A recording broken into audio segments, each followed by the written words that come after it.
Fire সার্ভিসের 5 ইউনিটের চেষ্টায় রাজধানীর কারণ বাজারের টিন শেড ঘরে লাগা আগুন নিয়ন্ত্রণে এসেছে। এ বিষয়ে বিস্তারিত জানাতে সরাসরি যুক্ত হচ্ছেন সহকর্মী কায়েস রাহাত। রাহাত, কিভাবে আসলে আগুন লাগলো আর কি পরিমাণ ক্ষয়ক্ষতি হয়েছে, এই বিষয়ে কিছু জানতে পেরেছেন কিনা বিস্তারিত জানাবেন।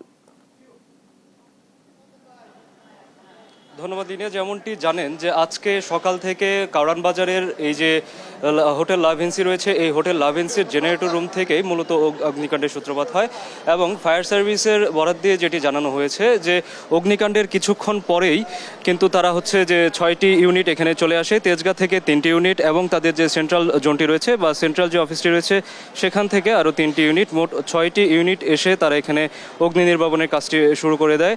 এবং প্রাথমিকভাবে যে বিষয়টি ফায়ার সার্ভিস কর্তৃক জানানো হয়েছে সেটি হচ্ছে যে জেনারেটরের দুর্ঘটনা থেকেই মূলত এই অগ্নিকাণ্ডের সূত্রপাত। এবং একই সাথে তারা আরও বেশ কয়েকটি বিষয় যেটি জানিয়েছেন যে এখন পর্যন্ত খুব দ্রুততার সহিত যেহেতু আগুনটি নিয়ন্ত্রণ নিয়ে আসা হয়েছে এবং একেবারেই নিভিয়ে ফেলা হয়েছে, সেই জন্য হতাহতের কোনো ঘটনা কিন্তু এখানে এখনও ঘটেনি। এবং অন্য একটি বিষয় যেটি খুব মারাত্মক হতে পারতো সেটি হচ্ছে যেহেতু জেনারেটর থেকে জেনারেটর রুমে এই আগুনটি লেগেছে, সেই কারণে সেখানে জেনারেটরের অনেক জ্বালানি ছিল, অর্থাৎ ডিজেলগুলো ছিল। তো ফায়ার সার্ভিসের পক্ষ থেকে যেটি বলা হচ্ছিল যে তারা আগুন নেভানোর সময় যে তারা একদিক থেকে আগুন নিভিয়ে যাচ্ছে এবং অন্যদিক থেকে ডিজেলের যে ক্যানগুলো ছিল সেগুলোকে খুব দ্রুততার সহিত বের করে নিয়ে আসছিল, যেন এই আগুনটা কোনোভাবেই ওই ক্যানগুলোকে স্পর্শ করতে না পারে বা ডিজেলে আগুনটা লেগে যেতে না পারে। যদি সেরকম কিছু হয়ে যেত তাহলে হয়তো এখানে অনেক বড় একটি অগ্নিকাণ্ডের ঘটনা দেখা যেত। অন্যদিক থেকে ফায়ার সার্ভিস থেকে এটি বলা হচ্ছে যে তাদের কাছে আজকে সকাল 10:17 কিন্তু প্রথম ফোন যায় যে এখানে হোটেল লা ভিন্সির যে জেনারেটর রুম রয়েছে সেখানে অগ্নিকাণ্ডের ঘটনা ঘটেছে।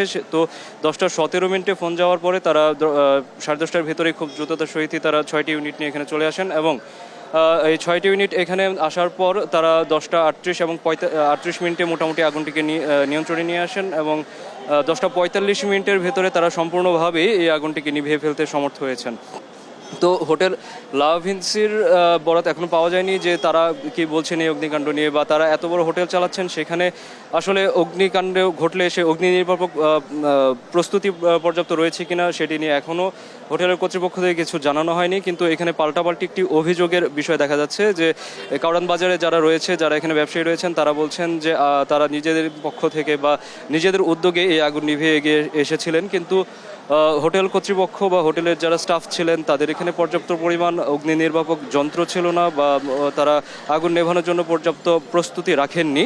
এবং এমনকি যে আগুন যখন লেগে যায় তখনও কিন্তু তারা দেখা যাচ্ছে যে এখানে এসে নাকি তেমনটা রেসপন্স করেননি, অর্থাৎ আগুন নেভানোতে তাদের ভূমিকাটা খুব কম ছিল।